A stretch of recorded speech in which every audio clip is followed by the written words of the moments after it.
तो सीजीआई गवाही ने साफ साफ कहा है कि जाओ भाई, आप तो कट्टर भक्त हो, अपने विष्णु से मंगो कि वो मरम्मत खुद की करवाए। और है ये इतनी चुरका लगने की क्या बात है? जो सीजीआई गवाही जिन्होंने बात कही है ये एकदम सही इसलिए कही है क्योंकि इनके भगवान तो टूटे हुए मुंडी को जुटाते हैं ना। अरे बाप रे, ये तो धोती खोल रहा है। अगर ये विष्णु से नहीं होता तो शंकर भगवान को कहो कि विष्णु की मूर्ति पर कुछ तो भी दूसरा मुंडी बताओ बिठाओ। जैसे गणपति को हाथी को बताया तो इस विष्णु के इस टूटे हुए मूर्ति को कुछ ना कुछ दूसरा जो भी सेट होता है, बात तो सही है। शिव के सर्जरी के मुताबिक जो भी सेट होता है वो बिठाने को कहो। ये तो सही है, सीजीआई गवाही का बयान तो सही है। उनको उसी आधार से उन्होंने कहा होगा कि भाई आपका दुनिया का सबसे बड़ा सर्जन जो इंसान का मुंडी कटने के बाद जो जानवर का लाके बताता है। रुको जरा सब्र करो, अभी मजा आएगा ना भिड़ो। तो अभी विष्णु के सर पर क्यों नहीं बिठा रहे हैं?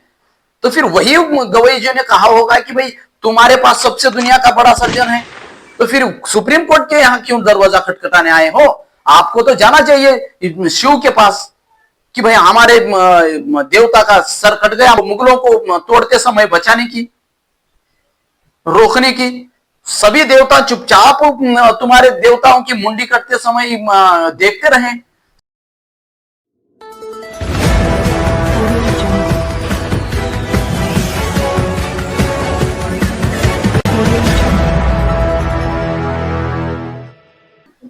मनुवादियों को दिया 440 वोल्ट का झटका। दोस्तों सभी हो गए परेशान और हैरान, कहने लगे कि आस्था आहत हुई और हिंदुओं को इस प्रकार से आस्था को इनके ठेस पहुंचाना इनको किसने अधिकार दिया? एक सीजीआई जस्टिस होकर भी ये देश के सर्वोच्च न्याय के पद पर बैठे हुए सीजीआई गवाही जी ऐसा कैसा कह सकते हैं? उनका कर्तव्य यह है कि वह न्याय सुनाए, जो भी उस पर फैसला है ये सुनाए। टिप्पणी करने का अधिकार इन्हें किसने दिया? आर्टिकल 25 के अनुसार सभी को धार्मिक अपनी पूजा पाठ करने की आजादी दी है। ऐसे तमाम टिप्पणियां आ रही है। कोई कह रहा है कि यानी उनके पीछे आग लगी है, या भद्दी भद्दी गालियां भी दी जा रही हैं। तो ये पत्रकार इस दोनों पत्रकार के कहां पर आग लगी ये भी आप देखिए, फिर बाद में हम बात करेंगे। ये यूट्यूबर दिखाई दे रहे हैं, ये एक न्यूज बुक पर आया हुआ वीडियो था, और दूसरा शॉर्टकट बाय अजीत भारती, इसके भी पीछे बहुत बड़ी आग लगी है। तो देखिए दोस्तों, फिर बात करेंगे हम। ये यदि हिंदू घृणा नहीं है तो और क्या है?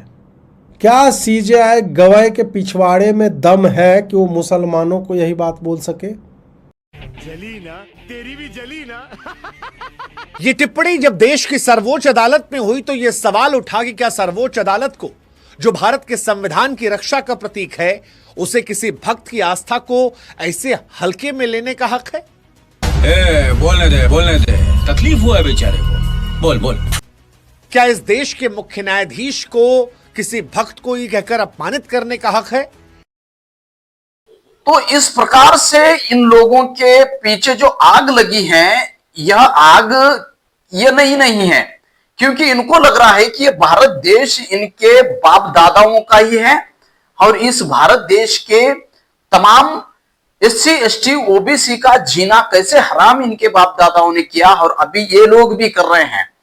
तो इनको ये लग रहा है कि सब कुछ हमारा है इस देश में, हालांकि इनका कुछ भी नहीं है। एक मंदिर इन्होंने नहीं बनाया, ना तो इनका कोई मंदिर टूटा। जो भी मुगलों ने मंदिर तोड़े हैं वह बौद्ध मंदिर तोड़े गए हैं, ये इतिहास में नमूद है। और जो भी बुद्धिज्म का खात्मा करने में इनके पूर्वजों ने जो भी कदम उठाए थे, इनके पूर्वजों ने जो भी बेशर्म की हद पार की थी, वो भी इतिहास में नमूद है। और जो आज सदियों बाद एक जज आकर बैठा है इनके सामने, तो उस एक जज का इनको इतना अभी बुरा लग रहा है, उस जज के खिलाफ ना जाने क्या क्या सोशल मीडिया में बके जा रहे हैं लोग। सच्चाई इनको बर्दाश्त नहीं होती, सच्चाई का सामना करना इनके बस की बात नहीं है, क्योंकि ये काल्पनिक मुंह से पैदा होने वाले लोग, जांगाओं से पैदा होने वाले लोगों को इस आर्कोलॉजिकल डिपार्टमेंट से कोई लेना देना नहीं है। इन लोगों ने तो डार्विन का सिद्धांत ही पढ़ाई इसे हटा दिया है। बीजेपी सरकार आने के बाद डार्विन का सिद्धांत पूरी दुनिया मानती है, इन लोगों ने उसको हटा दिया है। इनको इंसान मां के कोख से पैदा हुआ इंसान नहीं चाहिए, इनको इंसान अपने बायोलॉजिकल तरीके से पैदा हुआ इंसान इनको नहीं चाहिए। इनको इंसान वो चाहिए बर्मा के मुंह से पैदा हुआ। उनको इंसान ये चाहिए कि भुजाओं से, जांगाओं से पैदा हुए इंसान को ये मानते हैं। जो बायोलॉजिकल तरीके से पैदा हुए इस इंसान को इन्होंने तो पैर के नीचे रौंदा है। आपको नहीं देखा है आपने? और जिस प्रकार से ईश्वरों का दावा किया जा रहा है, ना तो ईश्वर का कोई आज तक पता है, ना तो आगे चल पाएगा। इन्होंने आज तक एक इतना एविडेंस ईश्वर का नहीं दिया है, और जो भी राम मंदिर को खड़ा किया है वो मुसलमान और ब्राह्मणों के बीच के समझौतों के ऊपर ही वो राम मंदिर खड़ा हुआ है। जिस प्रकार से पूर्व जस्टिस रंजन गोगोई और उनके साथ में जो भी बेंच के लोग थे, और उसमें जो पूर्व जस्टिस डीवाई चंद्रचूड़, वो खुद कह रहे हैं कि हमने भगवान के सामने प्रार्थना की, तब जाके भगवान ने हमें कहा कि यही आपका मंदिर है और आप बेझिझक सुनवा दो। तो इन्होंने इस प्रकार से एक भी एविडेंस उनके पास नहीं होते हुए भी इन्होंने राम मंदिर खड़ा कर दिया। और जो भी देश में जितने भी अभी इनके कब्जे में मंदिर है वो तमाम बौद्ध मंदिर है, यह इतिहासकारों का दावा है। अगर सही तरीके से आर्कोलॉजिकल डिपार्टमेंट काम करता है, सही तरीके से अगर जांच होती है, तो सारे के सारे मंदिर जो है वो बुद्ध मंदिर है। जिस मंदिर का दावा कर रहे हैं ये, जिस मध्य प्रदेश में जिस प्रकार से जो मंदिर पर दावा ठोका है, विष्णु की मूर्ति को तोड़ा गया है। विष्णु की मूर्ति तो किसी ने बनाई ही नहीं पत्थर में आज तक। अभी कुछ सालों पहले से बन रही होगी तो वो अलग बात है, लेकिन जो 1000-2000 पुरानी मूर्तियां हैं वो सारी की सारी बुद्ध की मूर्तियां हैं, यह इतिहासकार कहते हैं दोस्तों। फिर विष्णु की मूर्ति कहां से आ रही है? महाबोधि महाविहार में शिवलिंग का दावा करते हैं, महाबोधि महाविहार में पांडवों का दावा करते हैं, और हालांकि वो कपड़े के नीचे तो पूरा बुद्ध की मूर्ति है। और इनको अभी ये सच्चाई बयां की है, और वो कह रहे हैं कि मुसलमान की मस्जिद को ऐसा करते हैं क्या कि अल्लाह से मांग के मस्जिद को बनाओ। कि इस तरह की टिप्पणी किसी मस्जिद को लेकर, किसी चर्च को लेकर, किसी गुरुद्वारे को लेकर अगर होती तो आप अंदाजा भी नहीं लगा सकते कि क्या से क्या हो जाता। बिल्कुल, अगर अल्लाह इनको देता है तो अल्लाह से ही मांग के मस्जिद बनवानी चाहिए।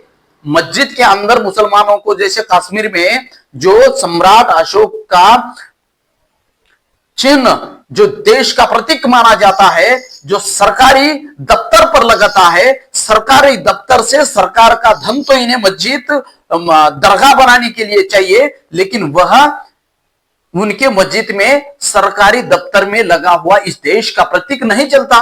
तो मुसलमानों ने भी मस्जिद के लिए अपने ही पैसों से मस्जिद दरगाह बनाना चाहिए, अल्लाह से मांगकर, ना कि सरकार से पैसे लेकर के मांगना चाहिए।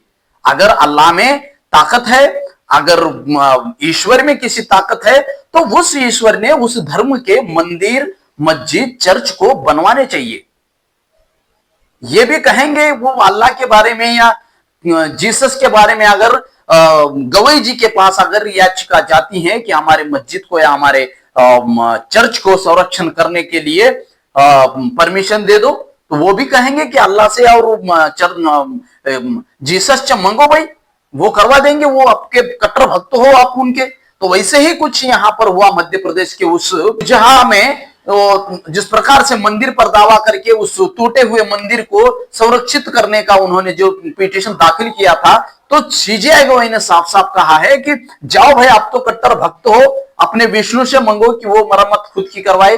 और है ये इतनी चुरका लगने की क्या बात है? जो सीजीआई गवई जी ने बात कही है ये एकदम सही इसलिए कही है क्योंकि इनके भगवान तो टूटे हुए मुंडी को जुटाते हैं ना। अरे बाप रे, ये तो धोती खोल रहा है।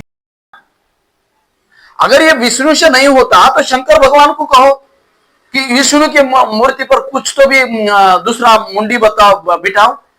जैसे गणपति को हाथी को बताया तो इस विष्णु के इस टूटे हुए मूर्ति को कुछ ना कुछ दूसरा जो भी सेट होता है उनके शिव के सर्जरी के मुताबिक जो भी सेट होता है वो बिठाने को कहो। ये बड़ी अच्छी बात कही आप। तो सही है, सीजीआई गवई का बयान तो सही है। उनको उसी आधार से उन्होंने कहा होगा कि भाई आपका दुनिया का सबसे बड़ा सर्जन जो इंसान का मुंडी कटने के बाद जो जानवर का लाके बताता है, तो अभी विष्णु के सर पर क्यों नहीं बिठा रहे हैं? तो फिर वही गवई जी ने कहा होगा कि भाई तुम्हारे पास सबसे दुनिया का बड़ा सर्जन है, तो फिर सुप्रीम कोर्ट के यहां क्यों दरवाजा खटखटाने आए हो? आपको तो जाना चाहिए शिव के पास कि भाई हमारे देवता का सर कट गया मुगलों ने, कि वो मुगलों को तोड़ते समय बचाने की, रोकने की। सभी देवता चुपचाप तुम्हारे देवताओं की मुंडी कटते समय देखते रहे, शिव जी भी देखते रहे, लेकिन शिव जी के बस की बात नहीं हुई कि किसी भी देवता को एक कहीं भी गधे का या किसी भी हाथी का या जानवर का मुंह बिठाने की तो ताकत नहीं थी तब मुगलों के सामने। मुगल आए, अंग्रेज आए, देवता किसी देवता का पता नहीं था, सब गायब। इतना देश को गुलाम किया, देश के लोगों को तड़पाया, देश को लूट कर चले गए, लेकिन ईश्वर नाम का कोई चीज आकर के उन्हें नहीं रोक पाए।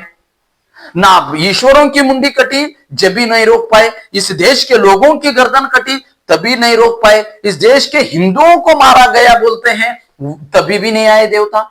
फिर देवता आएंगे कब? फिर अभी एक बयान क्या सीजीआई गवई जी ने दिया, इनके पीछे इतनी अंगार कैसे लग गई?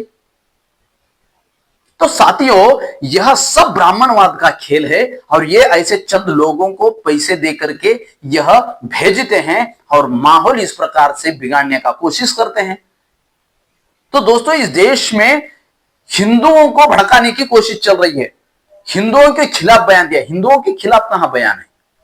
बैठ करके तो वो हेट्रेड जो घृणा है हिंदुओं को लेकर के, तो यहां पे वो ज्ञान देना नहीं भूला चीफ जस्टिस ऑफ इंडिया। नहीं, ये तो ब्राह्मणवाद के उस मानसिकता के खिलाफ बयान है जो कि जानबूझकर इस देश के तमाम लोगों के ऊपर थोप रहे हैं। असल तो इस देश के लोग प्राकृतिक पूजक हैं। उन प्राकृतिक पूजकों को साइंटिफिक टेम्परामेंट को आगे लेके जाने वाले लोगों को इस पत्थर के पूजा में, इस ईश्वर के पूजा में ढकल करके ये जो कथावाचक है, ये जो शंकराचार्य बनकर बैठे हैं और आप बेशर्मी से बयान देते रहते हैं जातिवाद पर और आरक्षण पर, ये बयान देते हैं। और इनके तो पूर्वजों हजारों साल से पूरा का पूरा रिजर्वेशन खाते आए हैं। तो इनको कहीं ना कहीं ये डर लग रहा है कि आने वाले समय में लोग अभी इस तमाम पाखंडवाद से दूर हो रहे हैं और साइंटिफिक टेम्परामेंट की ओर बढ़ रहे हैं। तो ब्राह्मणवाद को कहीं ना कहीं खुद को बचाने में लगे हुए हैं ब्राह्मणवाद। और ये पत्रकार भी जो मैंने दिखाया उनकी क्लिप, ये ब्राह्मणवादी पत्रकार है और हिंदुओं की बात करते हैं। और ब्राह्मण तो खुद को हिंदू नहीं मानता और जो हिंदू है उनको गधा मानता है। वो जिस प्रकार से इन लोगों ने इस देश को लूटा है, इस देश को बर्बाद किया है, इस पर यह बात नहीं करेंगे। महाबोधि महाविहार का आंदोलन चल रहा है, इन पत्रकारों को तो वो नहीं दिख रहा है। चलो भाई बौद्धों का है तो बौद्धों को दे दो, बाकी का तो बौद्धों के पूरे मंदिरों पर तो हमारा ही कब्जा है, जो भी उनका दिख रहा है आंखों से सब कुछ वो तो दे दो करके पत्रकार तो नहीं कहते। और अभी तो बहुत इनके पीछे आग लगी हुई है जबरदस्त। सीजीआई गवई जी को भी भद्दी भद्दी गालियां देने में कोई कसर नहीं छोड़ रहे देश के लोग। तो साथियों, यह सच्चाई है और इस सच्चाई से कोई मुकर नहीं सकता। अभी इनकी ताकत है, अभी इनकी सरकार है, इसलिए सब कुछ इनका चल रहा है। लेकिन सत्ता का परिवर्तन होगा। किसी की भी सत्ता आज तक नहीं टिकी हुई है और यह भी सत्ता नहीं टिकेगी। आने वाले समय में बदलाव आएगा, उस बात के लिए इंतजार करना होगा और संघर्ष जारी रखना होगा दोस्तों। तो ऐसे ही वीडियो के लिए बने रहिए द मूक नायक के साथ इस सत्य के सफर में। द मूक नायक आपकी आवाज बनेगा।